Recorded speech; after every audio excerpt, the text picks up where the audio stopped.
제가 목사로서 그 은혜교회를 섬기면서 간절히 바라는 것 중에 하나는 우리 모든 성도님들이 예수님 때문에 정말 행복한 분들이 되시는 것입니다. 다윗의 유명한 고백이 있죠. 시편 23편 1절을 보면 여호와는 나의 목자시니 내게 부족함이 없으리로다. 얼마나 놀라운 고백입니까? 이 고백을 다른 말로 바꾸면 예수님이면 충분합니다. 나는 예수님 한 분만으로 부족함이 없습니다. 나는 예수님 때문에 행복한 사람입니다. 그런 뜻을 가지고 있는 것이죠. 그런데 우리가 이렇게 다윗처럼 고백이 되는 삶을 살려면 다윗처럼 주님이 나의 목자가 되시는 것이 삶의 실제가 되어야 합니다. 삶 속에서 나와 함께 계시는 주님을 믿음으로 바라보고 그 주님과 동행하는 삶을 실제로 살아갈 때 하게 되는 고백이라는 것이죠. 이사야가 성전에서 나라와 민족을 위해서 기도하다가 영광 중에 임하신 하나님을 경험하게 됩니다. 그런데 그가 하나님의 영광을 보았을 때 처음으로 한 고백이 무엇입니까? 이사야 6장 5절을 보면 그때 내가 말하되 화로다 나여 망하게 되었도다. 나는 입술이 부정한 사람이요 나는 입술이 부정한 백성 중에 거주하면서 만군의 여호와이신 왕을 배웠음이로다 하였더라. 하나님의 영광을 경험하게 된 이사야가 자신이 얼마나 심각한 죄인인지를 깨닫게 됩니다. 무엇보다 자신이 입술로 얼마나 하나님께 범죄하였는지를 깨닫고는 두려워서 어찌할 바를 모릅니다. 그런데 그때 천사가 제단에서 핀 숯불을 가지고 와서 그 입에 대면서 그 모든 악과 죄가 사하여졌다고 말해주죠. 그리고는 하나님께서 누가 우리를 위하여 갈꼬라고 하실 때 이사야가 유명한 또 고백을 합니다. 내가 여기 있사오니 나를 보내소서라고 반응을 하게 되죠. 그때부터 우리가 알고 있는 선지자 이사야로서의 삶을 살게 되는 것입니다. 지금 뭘 말씀드리려고 하냐면 하나님을 만난다는 것이 이렇게 우리의 인생을 바꾸는 결정적인 사건이 된다는 것입니다. 여러분, 그래서 하나님을 만남으로 인하여 정말로 바뀐 사람, 변화된 사람은 행복의 기준도 바뀌게 됩니다. 예수를 믿고 신앙생활을 하면서도 나는 여전히 불행해. 왜 나만 이렇게 불행한 거지? 나는 예수 믿고도 왜 이렇게 복받은 게 없지? 라고 생각하는 분들이 계실지 모르겠습니다. 그런데 여러분, 진짜 예수님을 만나고 진짜 지금 나와 함께 계시는 예수님을 믿음으로 바라보아야 그 생각이 바뀌게 되는 것입니다. 여러분들도 잘 알고 계시는 선천성 사지 무형성증이라는 장애를 가지고 태어난 닉 부이치치 아시죠? 그러니까 사지가 선천적으로 염색체 이상으로 사지가 엄마 뱃속에서 발달하지 못한 것이죠. 두 팔이 없고 한 다리만 겨우 생겨났는데 그 다리도 본인 입으로 말하기는 닭다리처럼 생겼고 겨우 그 다리에는 두 발가락만 붙어 있는 정도죠. 그래서 그는 자신의 삶을 비관해서 8살 때 처음으로 자살 시도를 하게 되었고 총 3번의 자살 시도를 했던 사람입니다. 그런데 그가 15살 때 성경을 읽으면서 놀라운 말씀을 발견하고 그 말씀을 붙잡게 됩니다. 그것은 요한복음 9장에 나면서부터 보지 못하던 자를 향하여서 예수님께서 그에게서 하나님이 하시는 일을 나타내고자 하심이라 라고 하신 그 말씀이 꼭 자기에게 하신 말씀이라고 느껴진 거예요. 그래서 그는 그때로부터 예수님께 자신의 인생 전체를 드렸습니다. 그리고는 매일을 이제는 하나님의 계획을 따라 사는데 하나님의 계획이 뭐죠? 항상 기뻐하라 이거예요.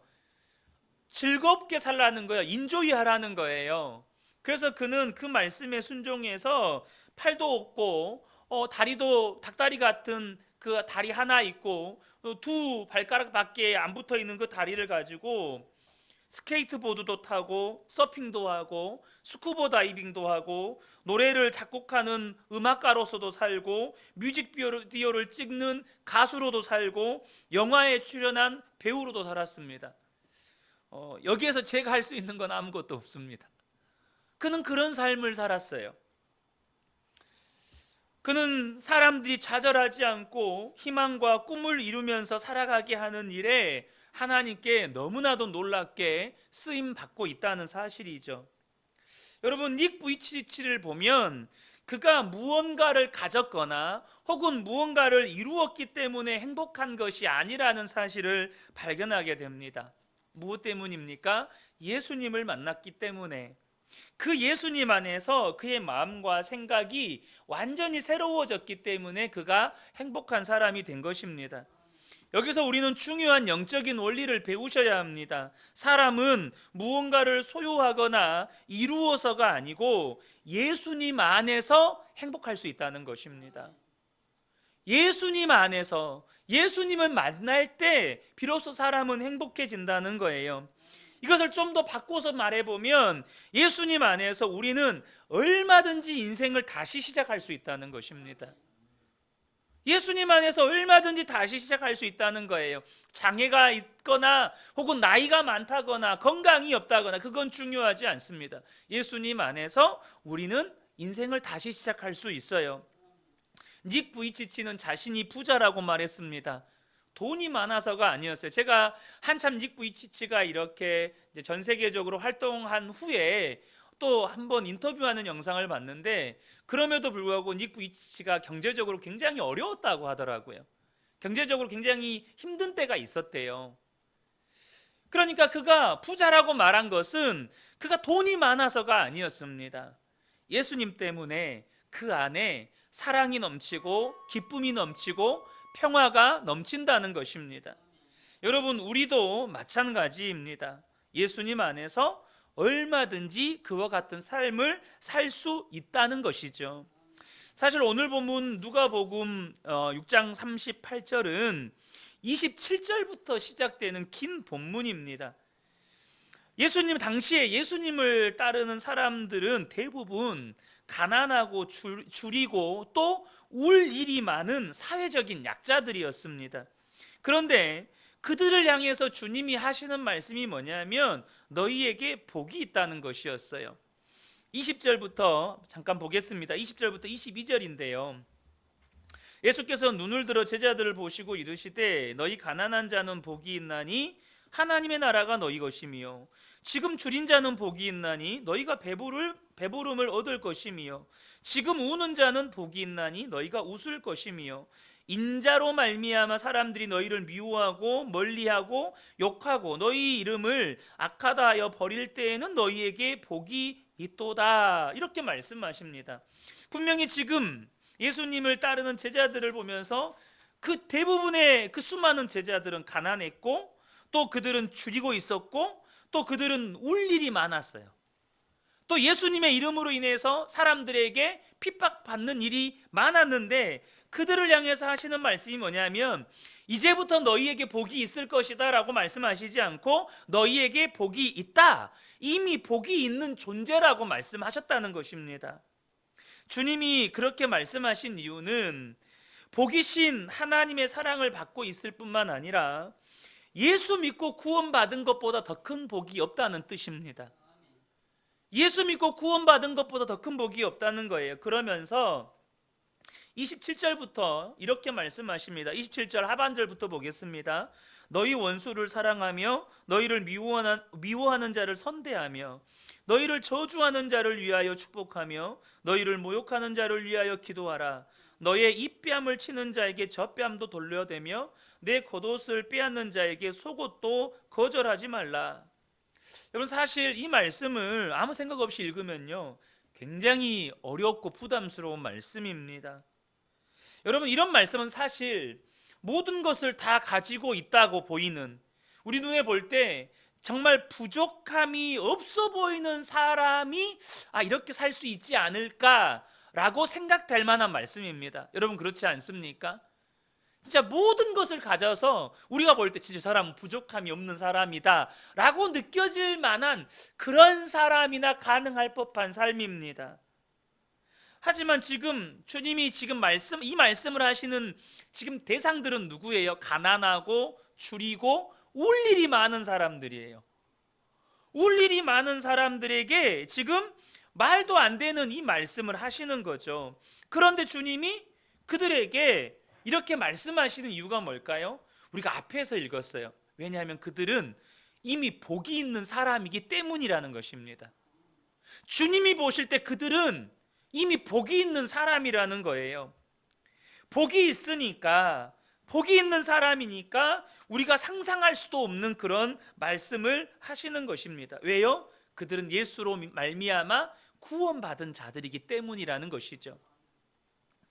그런데 왜 많은 성도들이 방금 우리가 읽었던 27절부터 29절의 말씀처럼 원수를 사랑하지도 못하고 나를 미워하는 자를 선대하지도 못하고 저주하는 자를 축복하지도 못하고 나를 모욕하는 자를 위해서 기도하지 못하는 것입니까?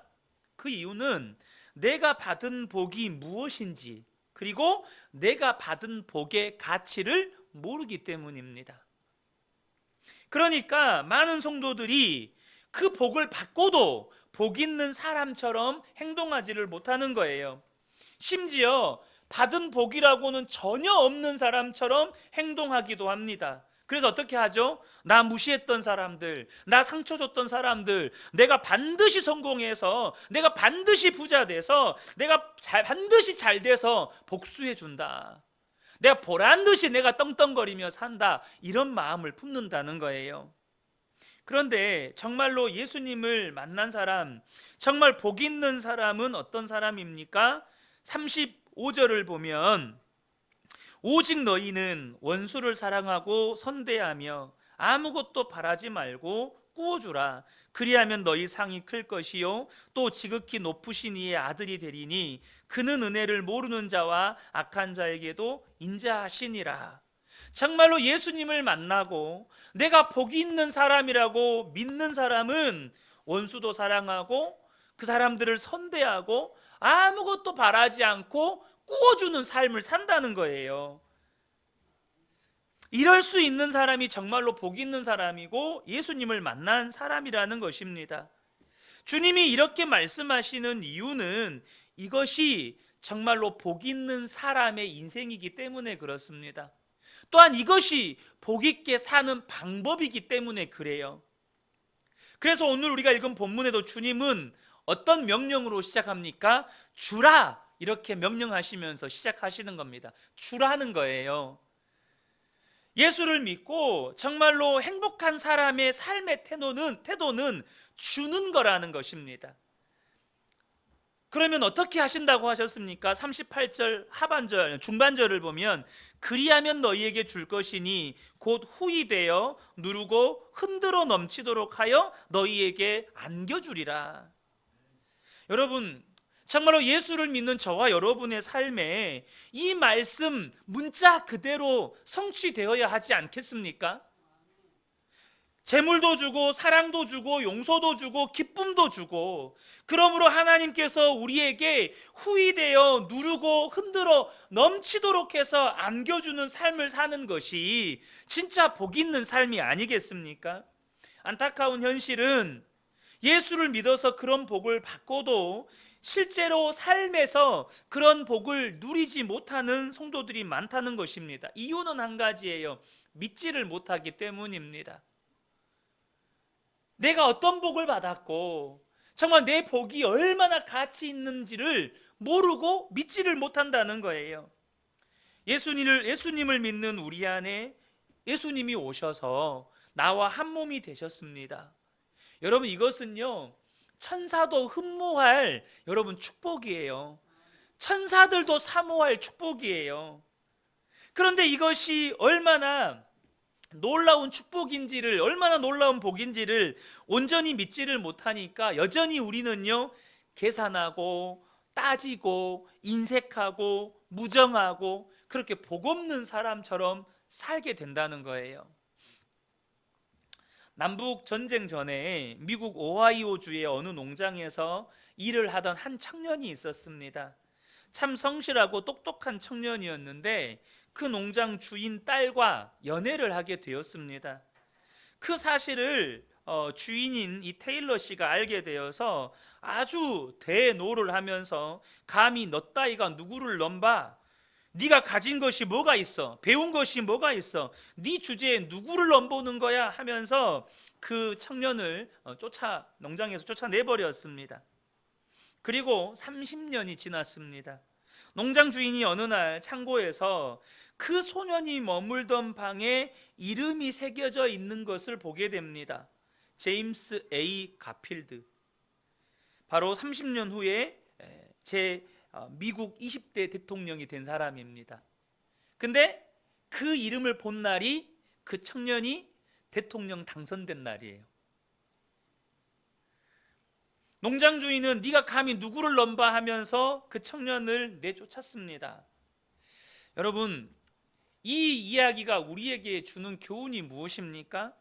하나님이 우리에게 복을 주시려고 해도 우리 스스로 걷어차 버리는 경우가 많다는 것입니다.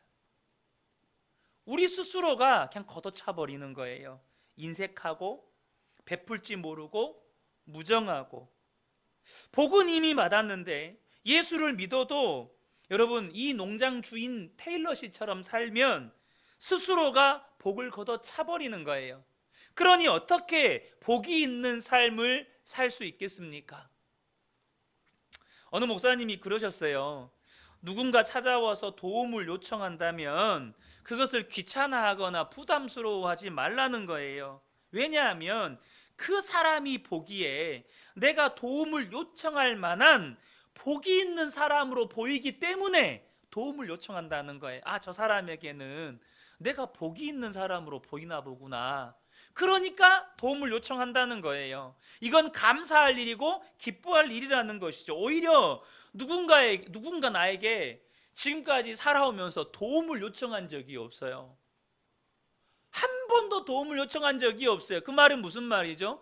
그 사람이 보기에도 내가 복 있는 사람처럼 안 보이는 거예요. 저 사람은 내가 도움을 요청할 사람으로 안 보이는 거예요. 여러분, 오늘 아침에도 거울을 보셨죠? 거울에 비친 여러분의 모습은 복 있는 사람으로 보이십니까? 아니면 복 없는 사람으로 보이십니까? 근데 여러분, 사람은요 본래 움켜쥐려는 본성을 가지고 있습니다. 그런데 예수님을 만나고 나면 이 본성대로 살지 않게 됩니다. 예수님이 정말로 나와 함께 하신다는 것을 믿게 되면 더 이상 움켜쥐려고 하기보다 주려고 하게 된다는 거예요. 고린도전서 2장 12절을 보면 이 세상을 명확하게 분별하는 말씀이에요. 우리가 세상의 영을 받지 아니하고 오직 하나님으로부터 온 영을 받았으니 이는 우리로 하여금 하나님께서 우리에게 은혜로 주신 것들을 알게 하려 함이라. 여러분, 이 세상은요, 세상의 영을 받은 사람과 하나님의 영을 받은 사람으로 나뉘게 됩니다. 세상의 영을 가진 사람과 이 하나님의 영을 받은 사람은 마음의 소원이 달라요. 세상의 영을 가진 사람은요, 더 가지려고만 합니다.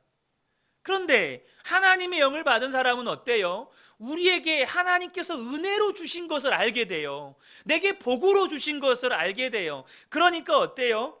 내가 가지려고 하지 않아요. 그 은혜를 나누려고 합니다. 근데 이 세상의 영의 특징은 뭐냐면 더 가지려고 한다는 거예요. 그래서 여러분, 이 더 가지려고 하는 것이 이 세상의 영의 특징인데 가지고 가져도 부족하다고 느껴요. 가지고 가져도 만족하지를 못해요. 여러분이 부자라고 하는 사람들이 가서 지금 당신의 재산 정도에 대해서 만족하냐고 한번 물어보세요. 그러면 이 세상의 영을 가진 사람들의 대부분은 조금만 더 벌었으면, 조금만 더 있었으면 좋겠다고 대답을 해요. 그러면서도 있는 것이 없어질까 봐 두려워합니다. 여러분, 이것이 얼마나 무서운 병인지 아셔야 합니다. 여러분, 한번 생각해 보세요. 만약에 먹어도 배는 이렇게 불러오는데 계속 허기를 느끼는 병이 있다고 생각을 해보세요. 먹어도 배는 계속 이렇게 튀어나와요. 근데 나는 허기를 느껴요. 너무너무 심각하지 않습니까? 근데 영적으로 그렇다는 거예요. 벌어도 만족하지를 못하고 더 있었으면 좋겠고 있는 것이 없어질까 봐 두렵고. 잠언 30장 15절에 보면 거머리에게는 두 딸이 있어 다오다오 하느니라 족한 줄을 알지 못하여 족하다 하지 아니하는 것이 서넛이 있나니. 이 거머리가 이 고린도 전서에 나오는 세상의 영입니다. 근데 이 세상의 영의 특징이 뭐예요? 그렇게 많이 가져도 여전히 다오 한다는 거예요. 더 달라 한다 이거예요. 만족할 줄을 모른다는 거예요. 그런데 그랬던 우리가 여러분 하나님의 영을 받게 되면 어떻게 돼요? 잠언 11장 25절에 보면 구제를 좋아하는 자는 풍족하여질 것이요 남을 윤택하게 하는 자는 자기도 윤택하여지리라. 저는 여기서 지금 어떤 표현에 주목하고 싶냐면 구제를 좋아하는 자라는 이 표현이에요. 여러분, 자기밖에 모르던 사람이 하나님의 영을 받으니까 무슨 변화가 일어나요? 구제를 좋아하게 된다는 거예요. 구제를, 남에게 주는 것을 좋아하게 된다는 거예요. 여러분, 근데요, 이게 얼마나 놀라운 변화인지 아십니까? 보통 사람들은 그래도 사람의 마음 가운데 긍휼히 여기는 이런 양심들이 있잖아요. 그래서 어려운 사람을 보면 도와야겠다는 생각이 들기는 하지만 구제를 좋아하는 사람은 드물어요. 쉽게 말하면 처음에 한두 번은 기쁨으로 도와줄 수 있지만 이것이 반복이 되잖아요. 끝이 없이 반복이 되면 어떻게 되죠? 지치고 힘들어합니다.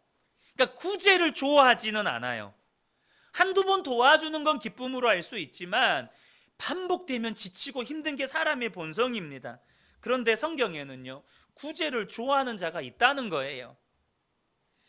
어떤 사람입니까? 하나님의 영을 받은, 하나님의 마음을 품은 사람이라는 것이에요.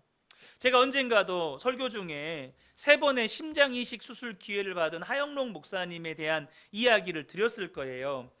이분이 첫 심장 이식 수술을 받기 전에 하나님께 이런 기도를 드렸다고 합니다. 하나님, 제가 단순히 새 심장을 가지고 생명을 연장하는 것이 무슨 의미가 있겠습니까? 그저 심장만 고치지 마시고 이 기회에 제 삶 전체를 바꿔주세요. 이렇게 기도를 하셨다는 거예요.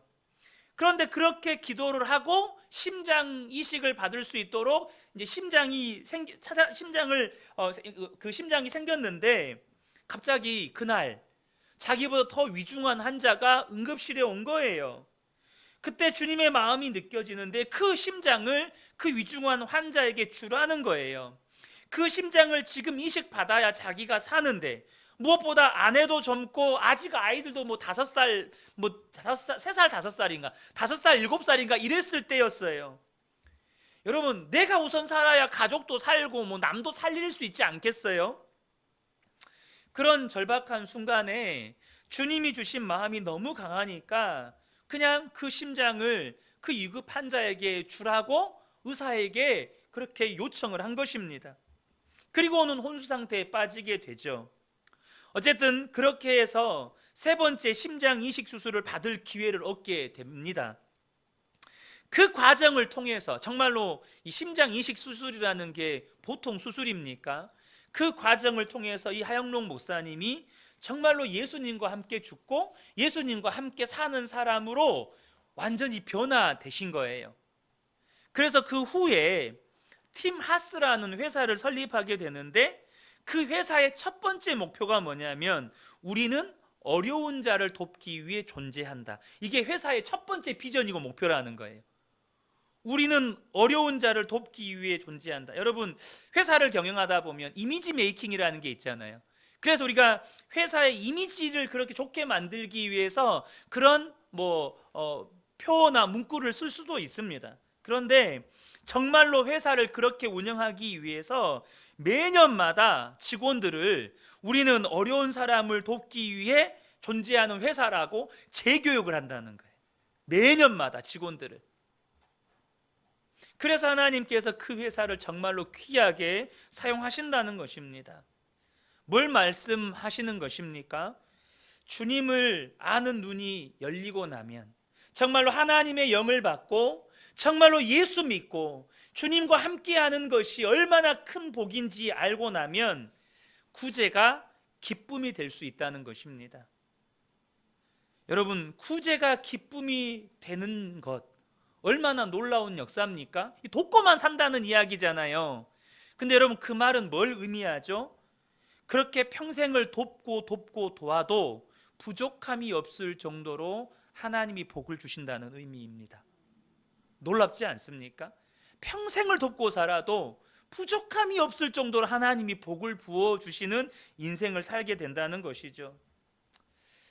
여러분, 세상의 영이 떠나고 하나님의 영을 받은 사람은 누구나 다 돕고 나누고 구제하게 됩니다. 그런 사람이 부자인 것이죠. 그래서 저와 여러분이 결코 재정적인 부를 축복이라고 여기시면 안 됩니다. 그것은 여러분 사명이에요. 내가 돈을 많이 벌고 많이 소유하게 된 것을 축복이라고 여기면 그때부터 타락이 시작이 됩니다.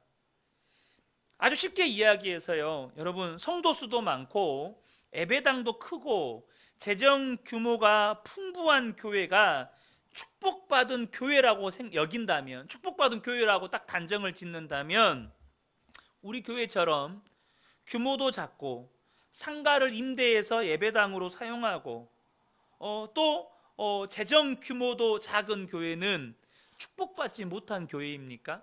좀 더 직설적으로 저주받은 교회입니까? 여러분, 이건 축복이나 저주가 아니고 사명이에요. 그 교회에 하나님께서 많은 성도를 보내주시고 큰 예배당을 건축하게 되고 또 그래서 정말로 풍성한 재정을 하나님께서 그 교회에 채워주셨다면 그것은 그것으로 말미암아 감당해야 할 사명이 있다는 뜻이에요. 또 적은 수가 모인 교회는 그 적은 수의 성도들이 감당해야 할 사명이 있다는 것이죠. 이것을 잊어버리면 무서운 죄를 짓게 됩니다.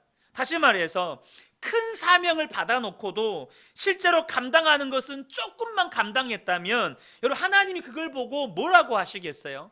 쉽게 이야기해서 여러분, 한 달란트 맡은 종이 한 달란트를 받아서 어떻게 했습니까? 주인 임금이 돌아오실 때까지 땅에 감추어 두었습니다. 그 사명을 쓰지 않았어요. 달란트를 사용하지 않았어요. 뭐라고 하나님이 말씀하셨습니까? 악하고 게으른 종이라고 말씀하셨습니다. 이건 개인적으로도 마찬가지입니다. 개인적으로 많은 재정을 소유하게 되었다. 그건 사명입니다. 이걸 축복이라고 여기는 순간 사람은요, 여러분 이거 아셔야 돼요. 하나님의 말씀에서 떠나는 순간 사람은 타락하기 시작합니다. 그걸 사명으로 주셨는데 축복이라고 여기는 순간 나도 모르게 그런 재정적인 부를 누리지 못하는 사람들이 자꾸 비교가 돼요. 저 사람은 축복 못 받은 사람, 세상에서 성공 못한 사람을 보면 저 사람은 믿음 없는 사람, 뭔가 가난한 사람을 보면 뭔가 하나님께 뭘 잘못해서 벌을 받았나? 이런 시각으로 바라보게 돼요.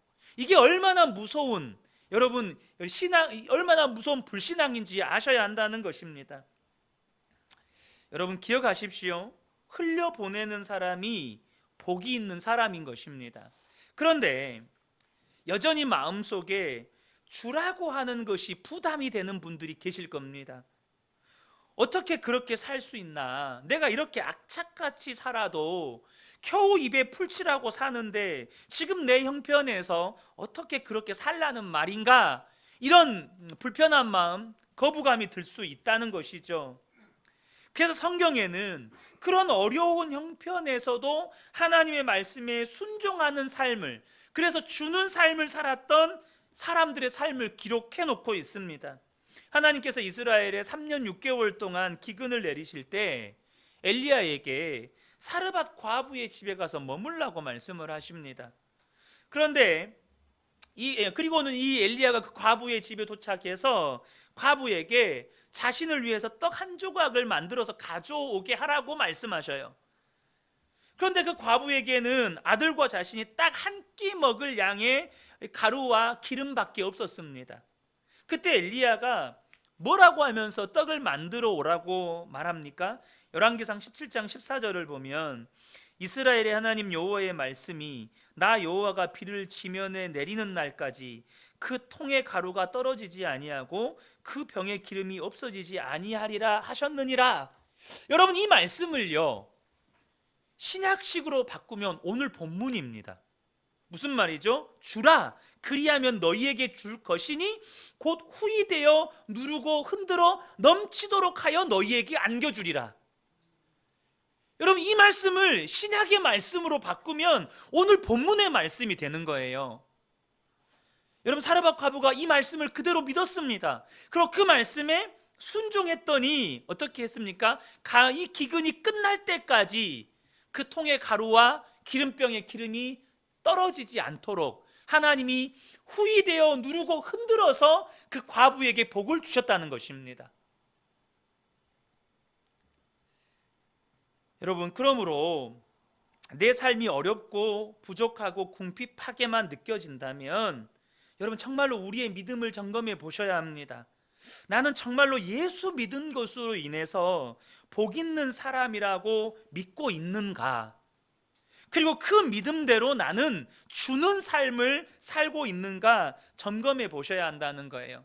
그리고 또 한 가지 우리가 생각해 볼 것이 뭐냐면 우리가 줄 수 있는 것이 꼭 돈밖에 없냐는 거예요. 우리가 줄 수 있는 것이 꼭 물질밖에 없냐는 것입니다. 여러분, 우리가 주는 것이 물질밖에 없다면 도대체 저 같은 목사는 뭘 줘야 됩니까? 제가 소망의 기도를 섬기고 있다는 것을 잘 아실 텐데, 저 오늘도 소망의 기도를 사실 섬기고 왔어요. 섬기고 왔는데 몇 달 전에 이 소망의 기도를 진행하던 담당 PD가 이제 부산 극동방송으로 전출을 가면서 한 평신도 집사님이 한동안 소망의 기도를 이렇게 진행을 하셨습니다. 그러다가 제가 소망의 기도를 섬기던 날에 이분이 개인적으로 가정에 어려운 일이 있으셔서 익명으로 자신의 기도 제목을 거기에 올리셨어요. 본인이 진행하시면서. 그러니까 저는 이제 그분의 사연인지 모르고 그 익명의 성도님을 위해서 정말 간절히 기도할 뿐이죠. 그런데 소망의 기도가 끝나고 이분이 하시는 말씀이, 목사님, 아까 그 익명으로 올린 기도 제목이 제 기도 제목이었는데 목사님의 기도를 통해서 답을 얻었습니다, 이러시는 거예요. 저는 이제 그 말을 듣고 저도 기쁘니까 그래요, 정말 감사하네요 하고 같이 이제 기뻐하고 그리고 끝났어요. 그리고 끝나고 이제 집으로 돌아왔는데 지난주 목요일입니다. 다시 또 소망의 기도를 섬기려고 다시 극동방송을 갔는데 이제 새로운 PD가 오면서 이분이 소망의 기도를 그날 내려놓으셨어요. 그러면서 이제 저한테 하시는 말씀이, 목사님의 기도 덕분에 저 결국에 돌파했어요. 오늘 아침에 직원들 모임에서 저 그 일을 간증했어요, 이러시는 거예요.